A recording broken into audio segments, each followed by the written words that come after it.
Hi எல்லோருக்கும் வணக்கம். Bigg Boss season 8 Tamil. So இந்த வீடியோவில் நம்ம அஃபீஷியல் ஓட்டிங்கோடைய நிலைமை என்ன அப்படிங்கிறத பற்றி டிஸ்கஸ் பண்ண போகிறோம். ஸோ வீடியோக்குள்ள போகிறதுக்கு முன்னாடி நம்ம சேனல் நீங்கள் புதுசாக இருந்தீங்கன்னா கண்டிப்பாக சப்ஸ்கிரைப் பண்ணிக்கோங்க, வீடியோ மறக்காமல் ஒரு லைக் பண்ணிக்கோங்க. இப்போ நம்ம வீடியோக்குள்ளே போகலாம். ஸோ என்னை பொறுத்த வரைக்கும் அஃபீஷியல் ஓட்டிங் வந்து ரொம்ப க்ரூஷியல் இந்த வாரம் அப்படிங்கிறத நம்ம சொல்லியிருந்தோம். ஸோ நமக்கு இப்போ தகவல் சொல்கிறோட 8 மணிக்கு தான் வந்து அனுப்புவார், எப்பயுமே 8:15 ஆயிடுச்சு இன்னைக்கு. ஸோ என்ன சொல்லியிருக்காருன்னு பார்த்தீங்கன்னா, அன்அஃபீஷியல் பார்ப்போம். முத்துக்குமரன் தான் நம்பர் 1ல் இருக்கார், சௌந்தர்யா 2வது, 3வது விஷால், 4வது ஜாக்லின், 5வது அருண், 6வது தீபக், 7வது பவித்ரா. ஸோ அருணும் பிக்குப்பும் மாற்றி மாற்றி வந்துட்டுருக்காங்க அப்படிங்கிறது பார்க்க முடியுது. ஸோ 1,65,000 வாக்குகள் நம்ம முத்துக்குமரன் அவர்கள் பெற்றிருக்காரு. 85,769 நம்ம சௌந்தர்யா, 49,000 விஜய் விஷால், ஜாக்லின் 48,000. ஸோ பெரிய டிஃப்ரென்ஸ் இல்லை, 2 பேருக்கு 1000 ஓட்டு தான். அருண் 46, தீபக்கும் 46 தான். ஒரு 100 அந்த இதுதான் வந்து டிஃப்ரென்ஸ் ஓட்டு. பவித்ரா வந்து ரொம்ப கீழே போயிட்டாங்க. ஸோ பவித்ராவுக்கு தான் இந்த கேஷ் பாக்ஸ் வந்து ஈஸியாக இருக்கும். பட் இந்த வாரம் வந்து ஒரு ரீப்ளேஸ்மெண்ட் தான் இருக்கும் போல தெரியுதே. வெளியே ஒருத்தன் போயிட்டு உள்ளே ஒருத்தன் வந்து பார்த்தீங்கன்னா போயிடுவான் போல். எனக்கு என்னன்னே தெரியல. என்ன கேஷ் பாக்ஸும் வைக்கல, அவங்க என்ன கதைனே தெரியல. க்ரியேட்டிவிட்டி என்ன பண்ணுறாங்க, தூங்கிட்டு இருக்காங்களா அப்படிங்கிறதும் நமக்கு புரியல. ஓகேவா, இது ஒரு பக்கம் போயிட்டுருக்கு. இன்னொரு பக்கம் லைவ் ஸ்ட்ரீமிங்கில் வந்து பார்த்தீங்கன்னா ஒரு பாடல் மெயினாக வந்து யார் ஆடிருப்பாங்க அப்படிங்கிறது உங்களுக்கே தெரியும். ஸோ பயங்கரமான உத்வேகத்துடன் ரியா அவர்கள் ரஷ்மிகா மந்தனா மாதிரி ஒரு டான்ஸு ஆடவே தெரியாமல் அவங்க போடுற எஃபர்ட்டுக்கு அவங்க ஆடினது அப்படிங்கிறது வந்து பார்த்திங்கன்னா ஜஸ்டிஃபை ஆகிடுச்சு. அதில் எந்த ஒரு மாற்று கருத்தும் இல்லை. ஆனால் அவங்க ஆடி முடித்தோடனே பிக் பாஸ் வந்து டாஸ்க்கை க்ளோஸ் பண்ணிட்டாரு. அவ்வளோதான், நாளைக்குன்ட்டாரு. நாளைக்கு வேறையா, வெள்ளிக்கிழமையா நாளைக்கு, ஐயா அப்படின்ற மாதிரி தான் இருந்துச்சு.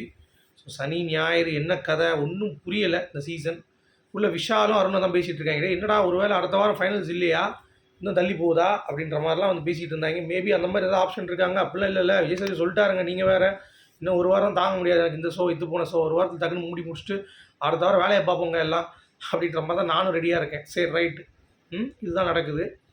அப்புறம் வந்து சௌந்தர்யா, முத்துக்குமரன் இவங்க 2 பேரும் பேசிகிட்டு இருக்காங்க நம்ம ரவீந்தர்கிட்ட. அதில் மெயினாக அந்த கான்வர்சேஷன் வந்து பார்த்தீங்கன்னா முத்துக்குமரன் வந்து அப்படியே அமைதியாக இருக்கார்.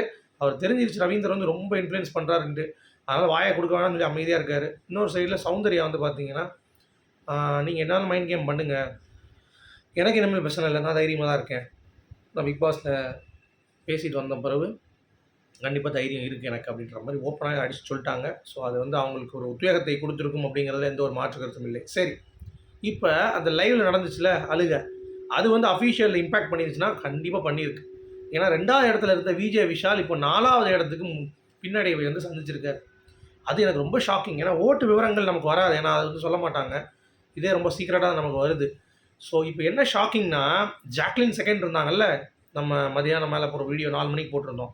இப்போ விசாரித்த வரைக்கும் சௌந்தர்யா வந்து செகண்ட் வந்துட்டாங்க அப்படின்ற மாதிரி சொல்கிறாங்க.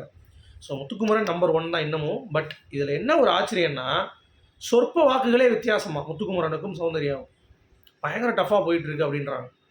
ஸோ அப்படி இருக்கும் பொழுது இன்னும் நாளைக்கு ஒரு நாள் அழ வச்சிட்டாங்க சௌந்தர்யாவை. இல்லை, இன்றைக்கி எபிசோட் டெலிகாஸ்ட் ஆன பிறகு நாளைக்கு முத்துக்குமரன் அவர்கள் என்ன நிலைமை அப்படிங்கிறது தெரியல. கிட்டத்தட்ட 40,000 வாக்குகளோ என்னமோ தான் வித்தியாசன்ற மாதிரி அவர் சொன்னார். ரொம்ப நெருக்கின்னு சொன்னார். பட் அந்த நான் என்ன சொல்கிறேன், நெருக்கிங்கிறப்போ ஒரு 40,000 ஓட்டு இருக்குன்னு வைங்களேன். ஏன்னா அஃபீஷியலே அவ்வளோ சேஞ்ச் தான் இருக்குது, டிஃப்ரென்ஸ் ஒரு 70,000 ஓட்டு இருக்குது அஃபீஷியலில் டிஃப்ரென்ஸ். அன்அஃபீஷியல் நான் சொல்கிறேன். ஸோ அஃபீஷியலாக நீங்கள் கணக்கு பண்ணிங்கன்னா அப்படி தான் இருக்கும், ஒரு 50,000 வச்சுக்கோங்களேன். ஸோ இன்னும் ஒரு புஷ் தான். நான் என்ன சொல்கிறேன்னா, முத்துக்குமரன் ஃபேன்ஸ் முத்துக்குமரன் ஓட்டு போட்டுருவாங்க, சௌந்தர்யா ஃபேன் சௌந்தர்யா போட்டுருவாங்க, ஜாக்லின் ஃபேன் ஜாக்லின் போட்டுருவாங்க. ஆனால் ஜென்ரல் ஆடியன்ஸ் அந்த ஒரு கேள்வி இருக்குது. நான் கடைசி அந்த ஷோ பார்த்துட்டு சரி ஓகே நம்ம போடலான்னு சொல்லிட்டு யாரெல்லாம் அதிகமாக போடுவாங்க, அந்த பொண்ணு அழுகுறா பாப்பான்னு சொல்லி போட்டு விட்டான்னு என்ன பண்ணுறது, ஜாக்லினுக்கும் சௌந்தர்யாவுக்கும். ஸோ ஆட்டோமேட்டிக்காக வந்துடுவாங்களா. ஸோ முத்துக்குமரன் முதலிடம், 2வது சௌந்தர்யா, சின்ன வாக்குகள் டிஃப்ரென்ஸு. சௌந்தர்யாவுக்கும் ஜாக்லினுக்கும் டஃப் ஃபைட் போயிட்டு இருக்கு போல். அது ஒரு 2,000-3,000 வாக்குகள் போகும், டஃப் ஃபைட்டுன்னு சொன்னாங்க. ஸோ அதாவது ஒரு 2,000-3,000 வாக்குகள் போகும்னு வச்சுக்கோங்க. 4வது இடம் தான் இப்போ விஜய் விஷால். 5வது இடம் அருண் வந்துட்டார் திருப்பி. தீபக் கிடையாது, தீபக் தான் முன்னாடி இருந்தார், இப்போ அருண். ஸோ அருண் தீபக் மாற்றி மாற்றி வந்துட்டு இருக்காங்க. லைக் லவ் ஹவ் அன்அஃபிஷியல் நமக்கு வந்து கொடுக்குது அப்படின்றதுக்காக. ஸோ இதுதான் நிலைமை. இவ்வளோ திருப்பம் இந்த வாரம் இந்த ஓட்டிங்கில் வர்றது அப்படிங்கிறது மிகப்பெரிய ஒரு விஷயமாக நான் பார்க்குறேன். ஸோ உங்களுடைய கருத்துக்கள் சொல்லுங்கள். மீண்டும் சந்திப்போம். Good bye.